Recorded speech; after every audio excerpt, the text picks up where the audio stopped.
look up at the sky and see the stars. Beautiful, right? But what if I told you that behind that calm lies an unimaginable horror? What's out there in the abyss? There are things that can destroy everything you know, even reality itself. Space isn't just a void, it's the darkness where fear lives. And now, you're going to find out why.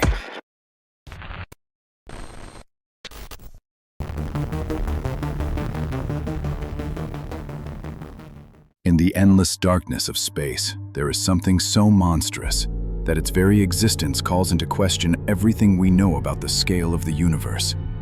It is TON 618, one of the most massive black holes ever discovered. It has a mass greater than 66 billion suns. That is not a typo. 66 billion. To put that into perspective, if TON 618 were at the center of our galaxy, it would swallow our solar system whole, without even noticing. It is so bright that it can be seen from 10 billion light years away. That means its light is a ghost from the past, an echo of a monster that existed when the universe was a third of its current age. TON 618 is not just any black hole. It is a galaxy-eating cosmic god. And the scary part is, it may not be the biggest one. It is just the one we noticed. TON 618 has been around since the universe was just a few billion years old. But to get that big, it had to break the laws of physics. It shouldn't have grown that fast. It shouldn't have existed at all. Scientists call it the early universe supermassive black hole problem. They're too big, too early. That means something was happening at the very beginning of the universe that we don't understand. Something, perhaps, terrible. There are theories that TON 618 was born not as a star, but as a primordial black hole, the embryonic monster that emerged just after the Big Bang. It didn't evolve. It was born as a monster.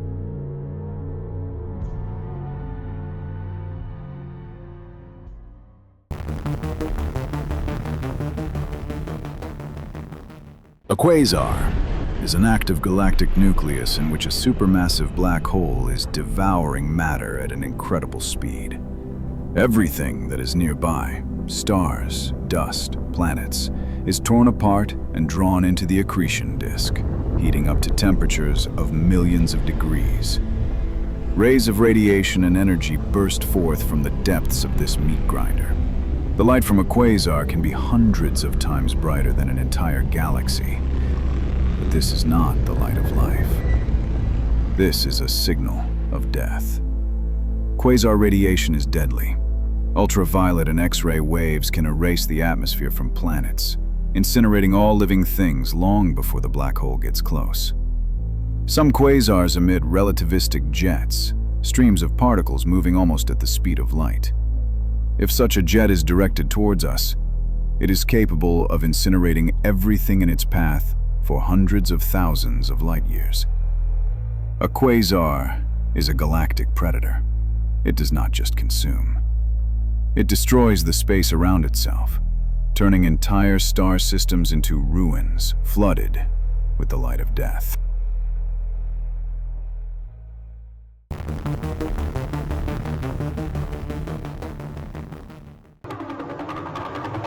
Scared? This is roughly what our next phenomenon sounds like. This is a pulsar, the remains of a dead star. After the collapse of a supernova, a superdense core remains, a neutron star. The mass of several suns is compressed into a sphere the size of a city. The matter inside is denser than atoms. Everything we know disintegrates there. The pulsar rotates at an unimaginable speed, hundreds, sometimes thousands of revolutions per second. At the same time, it emits narrow beams of radiation from its magnetic poles. These beams beat like a deadly beacon, with the precision of an atomic clock. If you find yourself in its path, the radiation will destroy everything. Molecules will disintegrate. Information will disappear. Life will not even have time to realize that it no longer exists. The magnetic field of a pulsar is trillions of times more powerful than the Earth's. It can tear electrons out of atoms thousands of kilometers away. Some pulsars are accompanied by sound, not physical, but radio signals, rhythmic, constant, like the lingering ghost of a dead star, beating out its dead pulse through the void of space. It is not just a remnant, it is a cosmic metronome of death.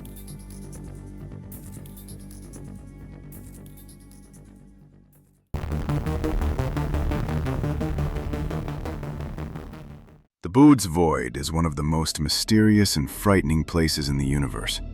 It is a gigantic region of space, almost completely empty. A space more than 300 million light-years in diameter, with almost nothing in it. In this volume, it is calculated, there should be thousands of galaxies. Instead, there are only a few dozen. The density of matter is almost zero. Light is not reflected here. Gravity does not respond. It is a spot of absolute cosmic loneliness. The Boud's Void is not just a void. It is an anomaly, a contradiction, a scientific illogicality. It does not fit into the standard model of the formation of the universe, and no one knows why it exists. Some hypotheses suggest that it is the remnant of a collision with another universe. Others, that something happened there that suppressed the formation of galaxies. The remnant of a catastrophe we cannot even imagine. If our galaxy were located in this void, we would think that we were alone in the universe. There is no light, no direction, no future, only silence. The Boud's Void is not the absence of something. It is the absence of everything.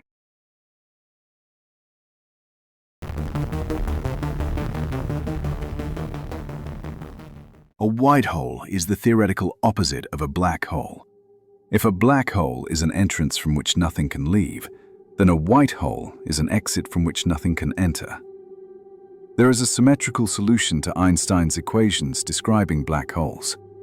It predicts an object that does not absorb, but spews out matter and energy. Anything that gets inside is thrown back out. Space and time are repelled by it. It is believed that white holes may be connected to black holes as an entrance and an exit, that what is absorbed at one point in the universe is born at another, out of nowhere. A tunnel, a wormhole, a curvature of reality itself. Carlo Rovelli, a renowned Italian physicist and one of the leading theorists of quantum gravity, suggested in 2014 that black holes may at some point bounce back and become white. The theory is based on quantum loop gravity, the idea that inside a black hole, space contracts to its limit and then expands, throwing matter back out. According to this theory, a white hole is the final flare of a dying black hole, a signal that the monster inside has died, and the last thing left is an explosion of its contents, which can tear apart the space around it. No white hole has ever been detected, but certain astronomical phenomena, like fast radio bursts, raise questions. Some scientists think they might be white holes, moments when the other side of the universe exhales.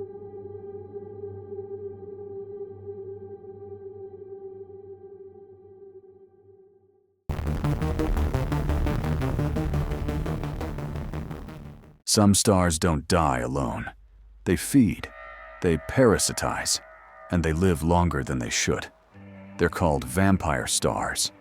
In binary star systems, where two stars orbit a common center, sometimes one of them dies first.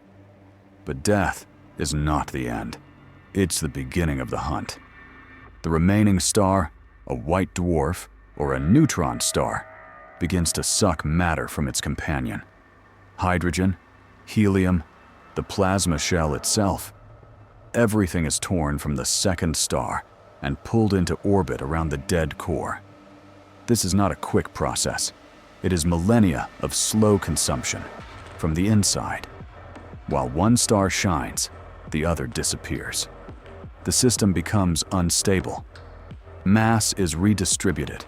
Temperatures rise. Sometimes this ends in a supernova explosion. sometimes in the formation of a black hole, but more often in the complete death of the donor. It disappears, dissolving into its killer. Scientists call this phenomenon mass transfer in close binaries. One of the most studied is the RY Scuti system, located 8,000 light-years away. There, a young massive star is already losing its shell, becoming an empty shell of a future corpse. The vampire star may look ordinary, but inside it carries alien blood, alien mass, alien death. This is not evolution. This is symbiotic torture. And while it shines in the sky, under its light, another world slowly disappears.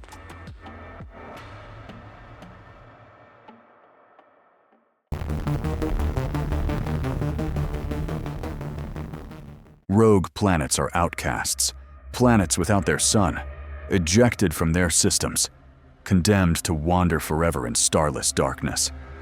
They wander the interstellar void, where there is no heat, no light, no time, no orbit, no gravitational anchor, only inertia and darkness.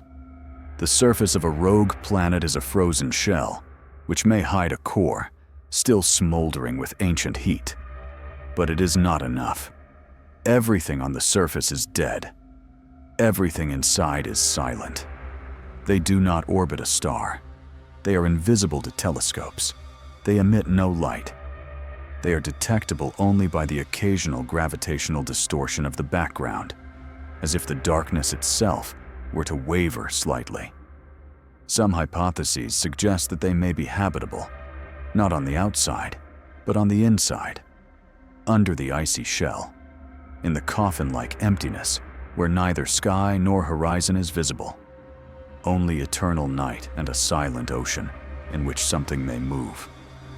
These are not planets, these are burial grounds, and they rush through space, not knowing where, because they have no where. They have nowhere to return to. No one is waiting for them. There are billions of them, and they are closer than they seem.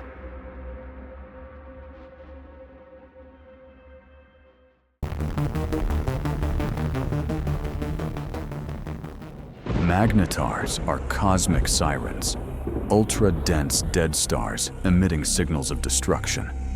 They are born the result of a catastrophe, the collapse of a star into a neutron star with a magnetic field so strong that it distorts the laws of physics around it.